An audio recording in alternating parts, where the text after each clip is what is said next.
વાત છે. એક મોટું ખેતર હતું. એ ખેતરમાં એક ઘોડો રહેતો હતો.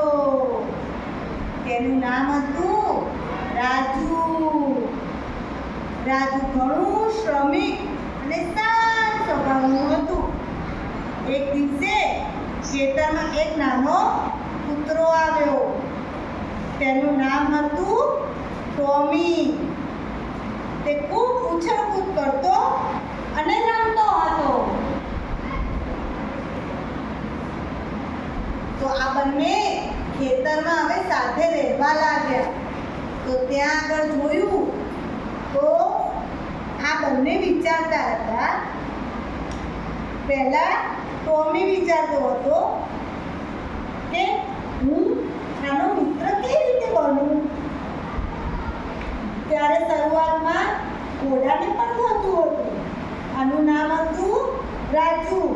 રાજુ પણ વિચાર્યું કે આ નાનો કૂતરો ખૂબ ચંચળ લાગે છે.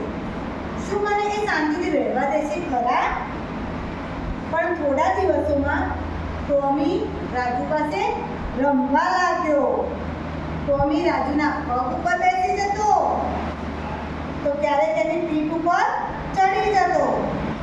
રાજુને પણ ટોમીની કંપની બહુ ગમવા લાગી હતી. ટોમી અને રાજુ મિત્ર બની ગયા.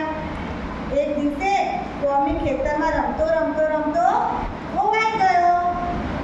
રાજુને તેની ખોટ અનુભવી. ઊંચા અવાજે હુંકારો કર્યો.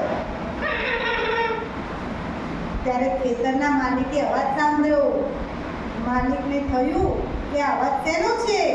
તો જોયું તો ટોમી હતો નહીં. તો માલિક ગયા ટોમીને શોધવા. જ્યારે માલિક ટોમીને શોધીને ખેતરમાં લાવ્યા ત્યારે ટોમીને જોઈને રાજુ દોડતો ગયો ટોમી પાસે. અને રાજુ પણ ખુશ થઈ ગયો. ત્યાર પછી બંને મિત્રો સાથે રહેવા લાગ્યા. નાનો ટોમી અને મોટો રાજુ બંને મિત્ર બન્યા અને બંને સાથે રહેવા લાગ્યા.